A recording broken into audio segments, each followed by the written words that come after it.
Well, good morning and warm welcome to all of you. Okay. એક નાનું vacation enjoy કર્યા પછી આપણે ફરીવાર ચાલુ કરીએ છીએ તો પેલા થોડું રિકોલ લઈ લઈએ.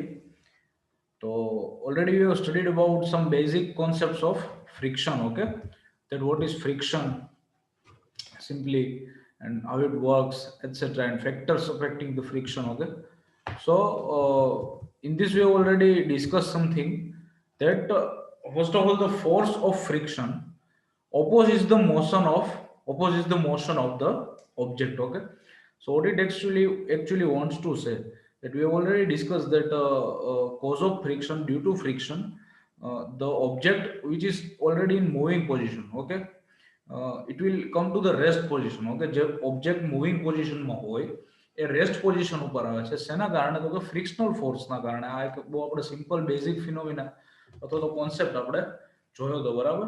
તો it simply wants to say that the force of friction opposes the motion of the object. Okay, મતલબ કે જે મોશન કોઈ ઓબ્જેક્ટની આ દિશામાં હોય તો એને ઓપોઝિટ સાઈડમાં ફ્રિક્શન લાગે અને એના કારણે જે રેસ્ટ પોઝિશનમાં આવે.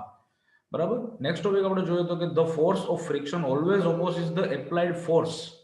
ઓકે, એક બહુ સીધી વાત છે, સિમ્પલ વાત છે કે જે એપ્લાઇડ ફોર્સની જે મોશન, એપ્લાઇડ ફોર્સની જે ડાયરેક્શન હોય એ જ ઓબ્જેક્ટની મોશનની ડાયરેક્શન હોવાની. બરાબર, કે તમે પુલ કરો કોઈ ઓબ્જેક્ટને તો એની મોશન એ જ રીતે પુલ પુલ ફોર્સમાં જ જશે. બરાબર, કે તમે પુલ કરતા હોય તો તમારી બાજુ જ એની મોશન આવવાની છે, સીધી વાત છે.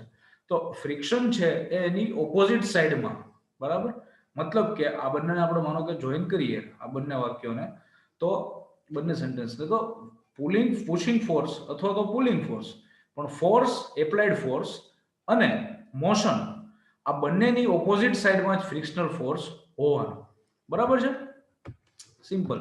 પછી નેક્સ્ટ વસ્તુ આપણે જે જોઈ હતી કે ફેક્ટર્સ અફેક્ટિંગ ધ ફ્રિક્શન. બરાબર, તો આપણે બહુ સ્પીડીલી એક નાની ઝડપ લઈ લઈએ તો pull the break by spring balance, wrap piece of polythene around the brick and repeat the activity. Repeat this activity by wrapping piece of jute bag around the brick. Okay, તો તમને જો યાદ આવે તો આપણે ત્રણ એક્ટિવિટીથી આને આ ઉદાહરણને જોયું હતું. કે પેલી એક્ટિવિટીમાં એવું હતું કે નેકેડ ઈટને આપણે સ્પ્રિંગ બેલેન્સ થ્રુ પુલ કરવાની હતી. પછી એમાં એવું ફીલ કરવું હતું કે આપણે કેટલુંક ફ્રિક્શનલ ફોર્સ જોઈએ છીએ. બરાબર, જે રેસ્ટ પોઝિશનમાંથી મૂવિંગ પોઝિશનમાં લાવવા માટે, નેગેટિવને મૂવિંગ પોઝિશનમાં લાવવા માટે આપણે કેટલું ફોર્સ જોઈએ છીએ. નેક્સ્ટ વન હતું પોલિથીન બેગ. પોલિથીન બેગમાં આપણે તો પોલિથીનમાં એને રેપ કરી દેવાની ઈટને. બરાબર, એને વીંટાળી દેવાનું અને પછી એને આપણે પુલ કરવાનું. તો સિમ્પલી આપણે જે ફ્રિક્શન છે, આપણે એવું કહી શકીએ કે ફ્રિક્શન છે એ ઘટી જાય. બરાબર, એટલે એ થોડુંક ઇઝીલી ખેંચાઈ જશે.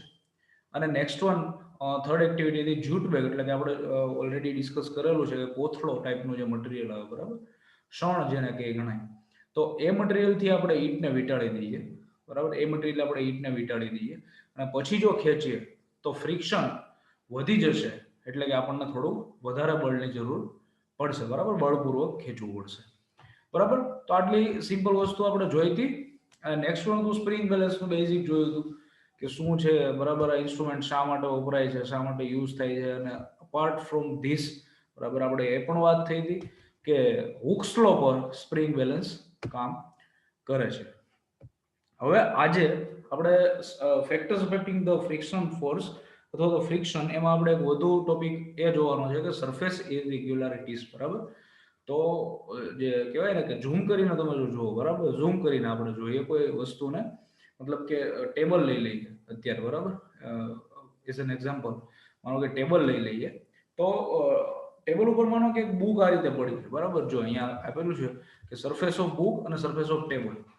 બરાબર, આ બુક માનો કે આ રીતે કોઈ પડી છે ટેબલ ઉપર, તો એ બંનેનો તમે આ રીતે કોઈ ફોટો લ્યો અને એને ફૂલ ઝૂમ કરો તો એની, બરાબર, માઇક્રોસ્કોપિક વ્યૂથી કે કોઈ પણ એ રીતે, તો તમને આ રીતે એની સરફેસ ઇરેગ્યુલારિટીઝ બતાવશે. બરાબર, for a while, for sake of understanding આપણે એવું ધારી લઈએ કે આ પ્રમાણની એની સરફેસ ઇરેગ્યુલારિટી છે. તો માનો કે બુકની સરફેસ ઇરેગ્યુલારિટી આ રીતે હોય અને આમ ફિક્સ થઈ જાય. બરાબર, તો આ બંનેને અલગ પાડવા માટે જે આપણે ફોર્સની જરૂર પડે. બરાબર, માનો કે લેફ્ટ સાઈડ મારે મૂવ કરાવવું છે તો આ બાજુ મારે જે પુલિંગ ફોર્સની જરૂર પડે અથવા તો આ બાજુથી પુશિંગ ફોર્સની જરૂર પડે એ ફ્રિક્શનલ ફોર્સ જેટલો હોઈ શકે, બરાબર. મતલબ કે સરફેસ ઇરેગ્યુલારિટીના કારણે આપણે ફ્રિક્શનલ ફોર્સની જરૂર પડે છે. સિમ્પલ છે. અને નેક્સ્ટ વન છે સ્ટેટિક ફ્રિક્શન અને સ્લાઇડિંગ ફ્રિક્શન. પણ આના પહેલા આપણે એ પણ ડિસ્કસ કરી લઈએ કે એક ક્વાઇટ ઓબ્વિયસ વાત છે કે જ્યારે કોઈ ઓબ્જેક્ટ પર માનો કે એના ઉપર પુશિંગ ફોર્સ આપવામાં આવેલો હોય, બરાબર, ત્યારે તમારે ફ્રિક્શનલ ફોર્સની વધારે જરૂર પડે. કઈ રીતે? મતલબ કે ભાઈ માનો કે તમારા પપ્પાને કે કોઈને તમારા ભાઈને કે કોઈને ટેબલ ખસેડવું છે અને તમે એ ટેબલ ઉપર બેઠા છો, તો એ ટેબલ ખસેડતા પહેલા તમને કહેશે કે તું હેઠો ઉતર, તો નીચે ઉતર કે જેથી હું ટેબલ ખસેડી શકું, બરાબર. તો સિમ્પલી ઇટ મીન્સ કે તમે ટેબલ ઉપર બેઠા હોય અને ટેબલ ખસેડવાનું થાય ત્યારે તમે ટેબલ પર ના બેઠા હોય અને ટેબલ પર ખસેડવાનું થાય એના કરતા વધુ ફોર્સની, વધુ બળની જરૂર પડશે. સિમ્પલ, બરાબર છે, સમજી શકાય છે. હવે સ્ટેટિક ફ્રિક્શન અને સ્લાઇડિંગ ફ્રિક્શન શું છે એ આપણે જોઈ લઈએ. તો સ્ટેટિક ફ્રિક્શન એ વસ્તુ છે કે જ્યારે ઓલરેડી ઓબ્જેક્ટ જ્યારે મતલબ રેસ્ટ પોઝિશનમાં હોય, બરાબર. સ્ટેટિક મતલબ ઇનિશિયલી. તો એ રેસ્ટ પોઝિશનમાં હોય ઓબ્જેક્ટ, ત્યારે તમારે જે ફ્રિક્શનલ ફોર્સની જરૂર પડે, બરાબર, ફ્રિક્શન જે લાગતું હોય, બરાબર, એને મૂવિંગ પોઝિશનમાં લાવવા માટે, એને મોશનમાં લાવવા માટે એને સ્ટેટિક ફ્રિક્શન કહેવાશે.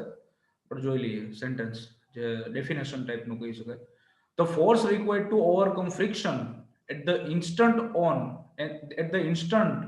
an object start moving from rest is a measure of static friction. Okay, જે ફોર્સ આપણે જરૂર છે, બરાબર, the force required to overcome friction, મતલબ કે જે ફ્રિક્શન ઓલરેડી લાગે છે ઓબ્જેક્ટ ઉપર જ્યારે તે રેસ્ટ પોઝિશનમાં હોય ત્યારે, બરાબર, એને ઓવરકમ, એ ફ્રિક્શનને ઓવરકમ કરવા માટે આપણે જે ફોર્સ રિક્વાયર્ડ છે, બરાબર, જે ફોર્સની જરૂર છે, instant N object start moving from rest, okay, જ્યારે રેસ્ટ પોઝિશનમાંથી મૂવિંગમાં આવવા માટે is a measure of the static friction. Okay, આટલું સિમ્પલ છે. અને સ્લાઇડિંગ પણ સેમ, કે જ્યારે મોશનમાં હોય અને ત્યારે તમારે મોશન વધારવા કે ઘટાડવાની જરૂર પડે, બરાબર, એને સ્લાઇડિંગ ફ્રિક્શન કહી શકાય. જેમ કે the force required to keep the object moving with the same speed is a measure of sliding friction, બરાબર. તો મતલબ આને અત્યારે અહીંયા ડેફિનેશન એ રીતે આપી છે કે જે કોઈ મૂવિંગ પોઝિશનમાં હોય ઓબ્જેક્ટ, બરાબર, મોશનમાં હોય, અને એની આપણે મોશન માનો કે પોઝિશન મૂવિંગ મોશન જે મેન્ટેન કરવી હોય, બરાબર, એની સ્પીડ મેન્ટેન કરવી હોય ત્યારે એને તમારે જે ફોર્સ અલગથી આપવો પડે, બરાબર. એક સીધી વાત છે કે ભાઈ તમે કોઈ મૂવિંગ પોઝિશનમાં હોય ઓબ્જેક્ટ અને એને તમે કોઈ ફોર્સ, બાહ્ય કોઈ પણ ફોર્સ આપો નહીં, બરાબર, એપ્લાઇડ ફોર્સ ના હોય, તો એ અમુક સમયે રેસ્ટ પોઝિશનમાં આવી જશે ડ્યુ ટુ ફ્રિક્શન. તો એ રેસ્ટ પોઝિશનમાં ન આવે અને એની સ્પીડ આપણે મેન્ટેન કરવી હોય તો એના માટે જે આપણે મેઝર, જે ઓવરકમ કરવાનો હોય, જે ફોર્સ રિક્વાયર્ડ જરૂરી પડે આપણે, બરાબર છે, એને કહેવાશે સ્લાઇડિંગ ફ્રિક્શન, બરાબર. એટલે સિમ્પલ ફિનોમિના છે. અને સ્લાઇડિંગ ફ્રિક્શનના આપણે 2-3 એક્ઝામ્પલ એક સાથે આપી શકીએ એમ છીએ, જે મતલબ રૂટીનમાં, તમે ડેઈલી રૂટીનમાં તમે જોઈ શકો એવા. અને one of the best is જ્યારે માનો કે કાર બગડી ગઈ હોય, બરાબર, કોઈની, તો આપણે એને ધક્કો મારીએ, તો જ્યારે તમે ઇવન 4-5 પર્સન ભેગા ધક્કો મારે તો પણ જ્યારે સ્ટાર્ટિંગમાં કાર મૂવિંગ પોઝિશનમાં લાવવા માટે જેટલું બળ આપણને જરૂરી પડશે એના કરતાં મૂવિંગ પોઝિશનમાં હશે ને પછી જ્યારે આપણે બળ જરૂરી પડશે એ ઓછું હશે, બરાબર. તો simple it's, apart from this, તમે મતલબ જ્યારે નાના હોય ને ઘણા અમુક પેલું જે પપ્પાની ગાડીનું બગડી ગયેલું વ્હીલ હોય જૂનું, બરાબર, તો એને ઘણા ઓલું સ્ટીક મારીને આમ ફેરવતા હોય, બરાબર, આખા રોડ ઉપર, આખા નાનામાં. તો એ પછી સ્ટીક માર્યા કરે એટલે એની જે મોશન છે એ મેન્ટેન થયા કરે છે, બરાબર. તો એ બરાબર. તો સિમ્પલી આપણે જોયું કે ભાઈ સ્લાઇડિંગ ફ્રિક્શન છે એ સ્ટેટિક ફ્રિક્શન કરતા ઓછું છે. મતલબ કે કોઈ ઓબ્જેક્ટ રેસ્ટ પોઝિશનમાં છે અને એને મૂવિંગ પોઝિશનમાં લાવવો હોય તો આપણે થોડું જાજુ બળની જરૂર પડશે. અને જ્યારે કોઈ ઓબ્જેક્ટ ઓલરેડી મૂવિંગ પોઝિશનમાં હોય અથવા તો મોશનમાં હોય અને એની આપણે માત્ર સ્પીડ મેન્ટેન કરવી હોય ત્યારે આપણે ઓછા ફ્રિક્શનલ ફોર્સની અથવા તો ફોર્સની જરૂર પડશે. બરાબર છે, સિમ્પલ છે. બરાબર, તો આ હતા ફેક્ટર્સ અફેક્ટિંગ ધ ફ્રિક્શન આપણે, બરાબર 12.2.